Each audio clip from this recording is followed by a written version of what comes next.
Hey everyone, we are group number 8, and as for the research project, we will be presenting data validation strategies. Along with me, Kenneth General, are my colleagues Ibrahim Patel and Wuramun. As for the first part of this presentation, Wuramun will take over. Hello, my name is Uramun, and my student number is 3010988673. So let's start. Data data validation. Why is data validation? Because it's the data validation we need it because if there is a data validation, don't use it. Risk pool is marking this decision and based on the incomplete data. So we can notice how it is the accurate which is the error, and also the you risk is marking decision based on incomplete data that the accurate is represent the situation at hand. Also, so why is the data is a validation we need it because the mitigating is project is definition is required dating data for accuracy and clarify and detail. Also, there is important to the data is embedded and values because the value is just the embedded input and values, and then there is if there is most of the is in using or you want to use or not. That's why also you use the is like validations. So also is a validation this the data is model itself. Also, so one thing is the structure and contents of the data file for some determine what you can do with the data. So next slide. I guess the research there's three main models for the data validation strategies. The first, the accept only known the valid data, and second, and reject known bad data, and third, and sanitize bad data. The first, this is the accept of the known the valid data. This is the prepared is method for the validating data. So the application only accepts the input that is safe and expected. Reject known the bad data. That depends on this application knowing about the specific malicious payload. However, but while Strudo strategy can limit its exposure, it is very difficult for the all its application to maintain up to date of this web application and attack signatures. And third, and sanitize its bad data. It's attempted to make its bad data harmless is effective is the second line of the defense, especially when rejecting bad input. So next slide. So there is data validation rules. We also have this when there's a we follow these rules because every is like data validation strategies. We follow these rules for the too many, but I just is the most important is for these rules for the data validation. The first is data length and a data range and match from the file and pattern match and range and reject return and validation DB field. Um, so I'm just is finishing and next other slide. Thanks for this my presentation. Okay. And I'm back. Once again, my name is Kenneth, and I'll be presenting the middle part of our presentation. What we have here is syntax and semantic validity. So, syntax validity is basically um, when a user is when a user submits a form or whatever data into the server. The data that he submitted is in the form that is expected. So let's say, for example, we have an application that allows a user to select a 4-digit account ID, which allows us to perform some kind of operation. The application that we have should assume that the user is entering a SQL injection payload.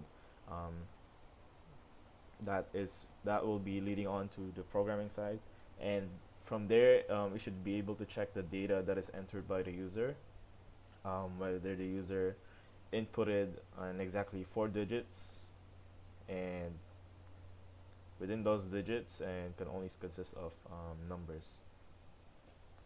And the other one would be semantic validity. Semantic validity basically accepts the input as within the range, acceptable range for the given application, functionality, and context. One example with this would be, let's say we're starting an event, where we're applying an event to be organized, and there's a start date field and there's an end date field. So basically, if the user submits this form, the start date must be before an end date. A proper way of implementing this would be having a calendar where if the user clicks on a box that has a specific date, um, the next available option would be either um, the same date or the days after it. Moving on with input syntax validation, we have two items on the list, and we have Drake as well.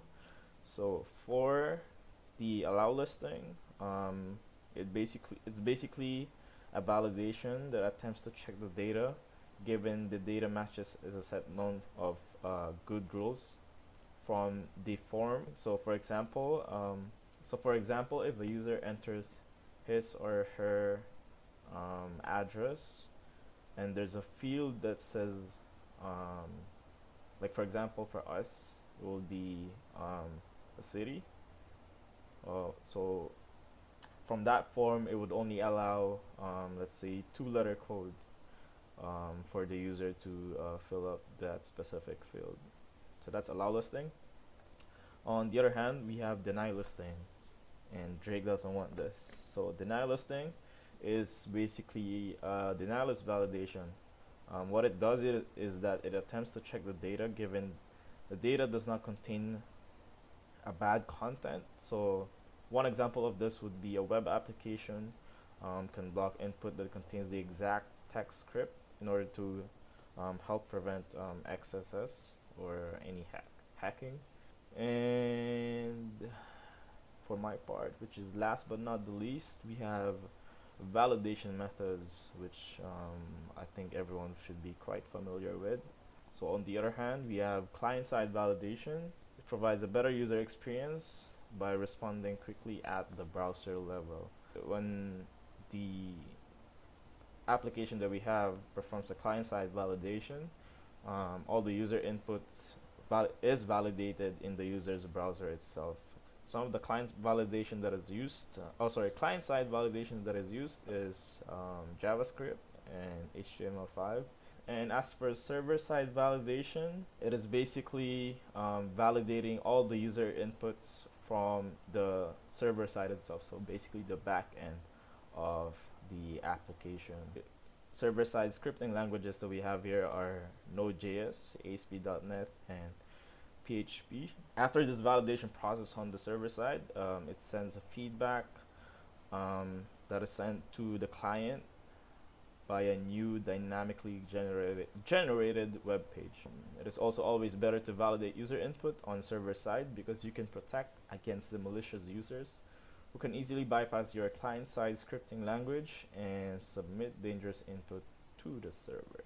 That is my part, and I will be transferring this presentation to Ibrahim Patel. Hello everyone, my name is Ibrahim Yusuf Patel and my student ID is 30115080. So now I'm going to present my part.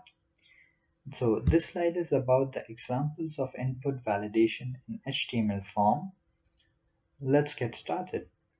So the first one is required attribute. So this attribute is used in order to indicate if a field must be completed in order to submit the form. So for example, username field, it needs to be entered in order to submit the form. So this was about required attribute. The next one is maximum minimum length attribute. So it indicates the length requirements. For example, in type of password field, the minimum length is 6 characters and the maximum length is 12 characters. The range attribute. So the range attribute, it gives the minimum and maximum values of the type. The type is number and this is a rating field. So the rating is being provided from 1 to 10. So it can't go above that. User can't input the regular expressions. So it shows us a pattern which needs to be followed in order to complete the validation. So this is a zip code validation. So it's comprised of letters, numbers, spaces. So you need to follow in order to pass it. The file format validation.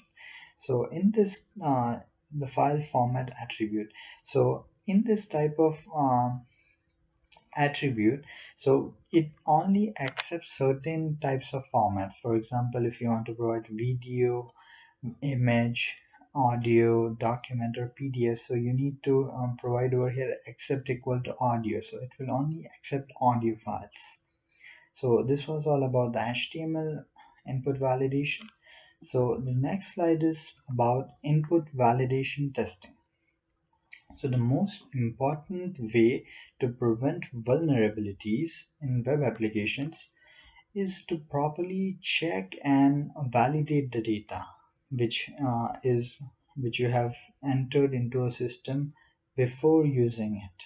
So as this in failure to do so, it may result in attacks such as cross-site scripting, SQL injection, buffer overflow, and many more.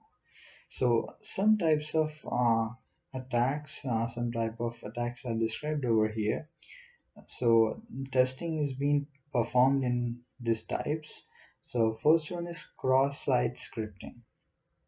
So in this type of attack, the testers, they check if it is possible, like if it is possible to change the input so that it generates some malicious output, which when successfully implemented, so it can lead to stealing of important information or even taking control of the user's browser. And the next one is HTML verb tampering and parameter pollution. So in this HTML verb tampering, the testers, they see the application's response to different HTTP methods such as get, post, put, and delete. And in the parameter pollution, they test for the application response to multiple HTTP parameters.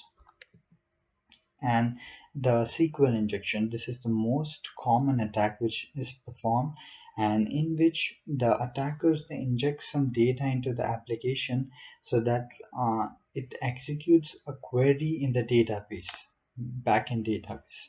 So it is very dangerous, as once executed, it can give the attacker the access to the data and in the database, and the attacker can also manipulate it.